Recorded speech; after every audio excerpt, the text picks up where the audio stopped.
ഇപ്പോൾ ശ്രീ ജോർജ് പൊടിപ്പാറ മാധ്യമപ്രവർത്തകൻ ടെലിഫോണിലുണ്ട്. ശ്രീ ജോർജ് പൊടിപ്പാറ, വിസ്മയങ്ങളുടെ പാർട്ടിയാണ് നമുക്കറിയാം കേരള കോൺഗ്രസ്. പലതരത്തിൽ ഇത്തരം സംഭവവികാസങ്ങൾ സംഭവിക്കാറുണ്ട്. ഇന്നിപ്പോൾ പാർട്ടിയിലുള്ളവർ നാളെ കാണില്ല, പുതിയ പാർട്ടികൾ രൂപീകരിക്കും. പക്ഷേ നമുക്കറിയാം കേരള കോൺഗ്രസിൻ്റെ അധികാര സ്ഥാനത്ത് പ്രധാനമായുള്ളത് ചെയർമാനാണ്.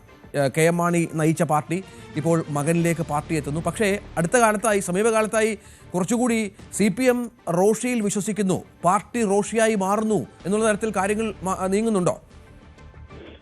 തീർച്ചയായിട്ടും. അതായത് എല്ലാവർക്കും അറിയുന്ന കാര്യമാണ്, പാർട്ടി UDF-ഉമായിട്ട് ചർച്ച നടത്തിയിരുന്നു. ജോസ് കെ മാണി അടക്കം പലതരത്തിലുള്ള ആശയവിനിമയം നടത്തിയിരുന്നു എന്നുള്ള ഒരു വസ്തുതയാണ്.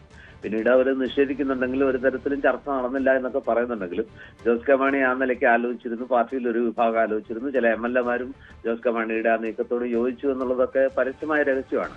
പക്ഷെ അവസാന നിമിഷം CPM-ന്റെ ഒരു സമ്മർദ്ദത്തിന്, അല്ലെങ്കിൽ CPM-ന്റെ ഒരു നയതന്ത്രത്തിന് വഴങ്ങി റോഷി അഗസ്റ്റിൻ എന്ന് പറയുന്ന പാർട്ടിയുടെ ഏക മന്ത്രി, ഒരുപക്ഷെ പാർട്ടി ചെയർമാനേക്കാൾ ഇപ്പോ ഒരു പരിധി, ഒരു വലിയൊരളവോളം പാർട്ടി ചെയർമാൻ അപ്പുറത്തേക്ക് വളർന്ന റോഷി അഗസ്റ്റിനാണ് സത്യത്തിൽ UDF-ഉമായിട്ടുള്ള ധാരണാ നീക്കത്തെ പൊളിച്ചതെന്നുള്ളത് എല്ലാവർക്കും അറിയാവുന്ന കാര്യമാണ്. അതിന് എന്താണ് റോഷി അഗസ്റ്റിനുമേൽ CPM ചെലുത്തിയ സമ്മർദ്ദം എന്നറിയില്ല. ഒരുപക്ഷെ ഇടതുമുന്നണിയിൽ നിൽക്കുന്നതാണ് ഗുണകരം എന്ന് അദ്ദേഹം വിശ്വസിച്ചിട്ടുണ്ടാകാം. അതല്ലെങ്കിൽ അദ്ദേഹത്തിന് വേറെ ചില ബാധ്യതകളോ അല്ലെങ്കിൽ മറ്റെന്തെങ്കിലും കാര്യങ്ങളോ ഉണ്ടോ എന്നറിയില്ല. ഏതായാലും ജോസ് കെ മാണിക്ക് റോഷി അഗസ്റ്റിന് വഴങ്ങേണ്ടി വരികയാണ് ചെയ്തത് എന്നുള്ളൊരു വസ്തുതയാണ്. 5 MLA-മാരിൽ 3 പേരെ കൂടെ നിർത്താൻ ചീഫ് വിപ്പ് ജയരാജനെ അടക്കം കൂടെ നിർത്തിക്കൊണ്ട്, അതുപോലെ റാന്നി MLA-യും കൂടെ നിർത്തിക്കൊണ്ട് ജോസ് കെ മാണിയുടെയും ജോസ് കെ മാണിയെ അനുകൂലിക്കുന്ന ഒരു വിഭാഗത്തിന്റെയും UDF ധാരണാ നീക്കത്തെ പൊളിക്കാനും ജോസ് കെ മാണിക്ക് ഒടുവിൽ അതിന് വഴങ്ങേണ്ടി വന്നതുമൊക്കെ ഈ സമീപകാലത്തുണ്ടായ ഏറ്റവും വലിയ രാഷ്ട്രീയ എന്താ പറയാ സംഭവവികാസമാണ്.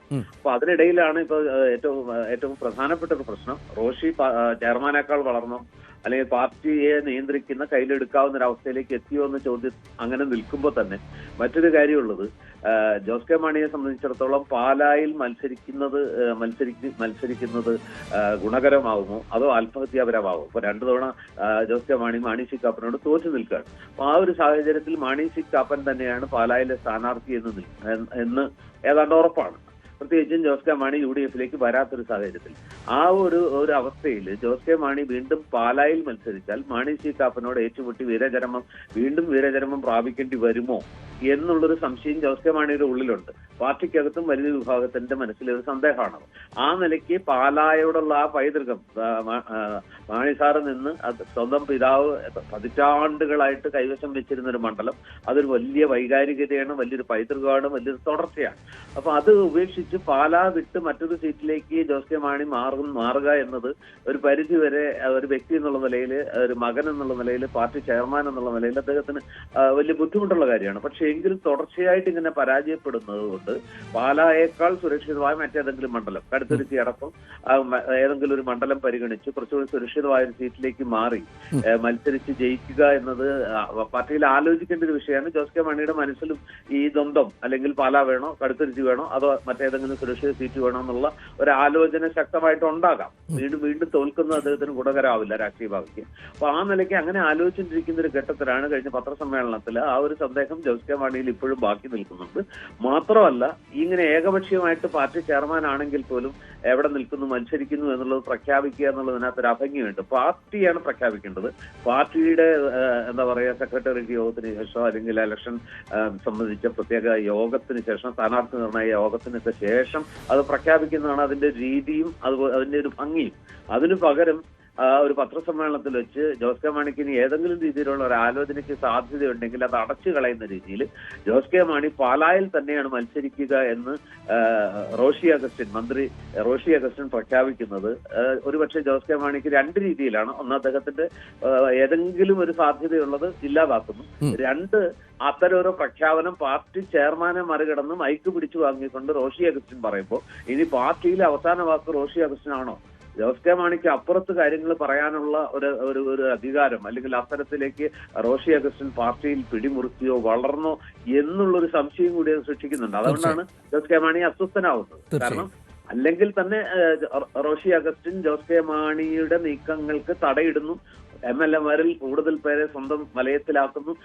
അതിന്റെ പുറമെ ജോസ് കെ മാണിക്ക് ഇങ്ങനെ ഒരു സാധ്യത അടച്ചു കളയുന്ന രീതിയിൽ കയറി പ്രഖ്യാപനം നടത്തുമ്പോൾ തീർച്ചയായിട്ടും പാർട്ടി ചെയർമാൻ എന്നുള്ള നിലയ്ക്ക്, കൈമാണി സാറിന്റെ മകൻ എന്നുള്ള നിലയ്ക്ക്, പാർട്ടിയുടെ ന്യായമായ നാച്ചുറൽ പിന്തുടർച്ചാവകാശി എന്നുള്ള നിലയ്ക്ക് പാർട്ടിയേക്കാൾ അല്ലെങ്കിൽ ജോസ് കെ മാണിയേക്കാൾ റോഷി അഗസ്റ്റിൻ ഇടതുമുന്നണിക്ക് പ്രിയങ്കരനാവുന്നു. ഒപ്പം പാർട്ടിയിൽ ഏറ്റവും പ്രധാനപ്പെട്ട അധികാര സ്ഥാനത്തിലേക്ക് എത്തുന്നു എന്നൊരു തോന്നൽ മറ്റുള്ളവർക്ക് ഉണ്ടാക്കുന്ന രീതിയിൽ ഈ പ്രഖ്യാപനം നടത്തിയത് തീർച്ചയായിട്ടും അതിനകത്തൊരു അപാകതയുണ്ട്. തീർച്ചയായും അതാണ് പാർട്ടി അണികൾക്കിടയിലും വലിയ ചർച്ച. അത് തന്നെയാണ് ശ്രീ ജോർജ് പൊടിപ്പാറയാണ് പ്രതികരിച്ചത്. ശ്രീജിത്ത്, ഇത് ഈ പറഞ്ഞ പോലെ നമുക്കറിയാം CPM-വുമായി ജോസ് കെ മാണി നടത്തിയ ചർച്ച, ഏതാണ്ട് UDF-ലേക്ക് പോകാൻ എടുത്ത തീരുമാനം, അതിനുശേഷം റോഷിയെ ഉപയോഗിച്ച് CPM ചെക്ക് വെച്ചത്, അങ്ങനെയൊക്കെ വരുമ്പോൾ MLA-മാരെല്ലാം റോഷിയുടെ കൂടാണ് എന്നൊരു കാര്യം കൂടി എത്തിയിട്ടുണ്ട്. അങ്ങനെ വരുമ്പോൾ ഈ റോഷിയുടെ അപ്രമാദിത്വം പാർട്ടിയിൽ വർദ്ധിക്കുന്നത് ഒട്ടും സുഖകരമാകില്ലല്ലോ ജോസ് വിഭാഗത്തിന്.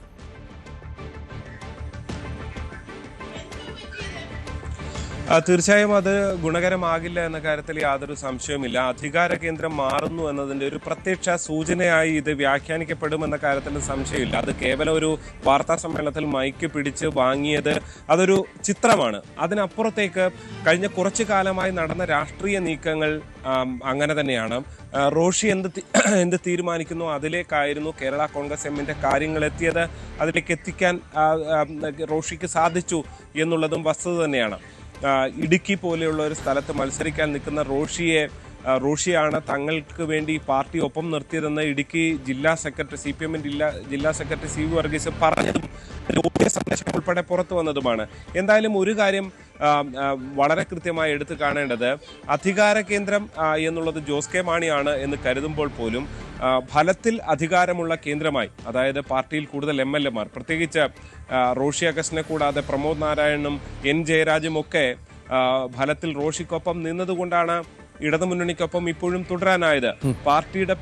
പാർട്ടിയെ അപ്പുറത്തേക്ക് UDF-ലേക്ക് കൊണ്ടുപോകാൻ ജോസ് കെ മാണിയും ഉൾപ്പെടെ ജോബ് മൈക്കിൾ ഉൾപ്പെടെയുള്ളവർ ശ്രമിച്ചപ്പോൾ അവിടെ ഒപ്പം നിൽക്കാൻ MLA-മാർ ഫലത്തിൽ ഉണ്ടാകാത്ത ഭൂരിപക്ഷം MLA-മാരും അപ്പുറത്ത് നിൽക്കുന്ന സാഹചര്യം ഉണ്ടായി.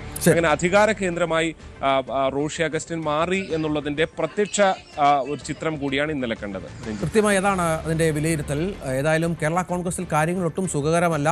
പല പിളർപ്പുകൾ കണ്ട പാർട്ടിയാണ്. ഇപ്പോൾ അധികാര കേന്ദ്രങ്ങൾ രണ്ടാകുന്നു. എന്താകും കേരള കോൺഗ്രസിൻ്റെ ഭാവി എന്നുള്ളത്, LDF-ൽ അടക്കമെന്നുള്ളത് കാത്തിരുന്ന് കാണേണ്ടി വരും. സതീശൻ പറയുന്ന വിസ്മയം സംഭവിക്കുമോ എന്നുള്ളതും കേരള കോൺഗ്രസ് കേന്ദ്രങ്ങൾ ഉറ്റുനോക്കുന്നു.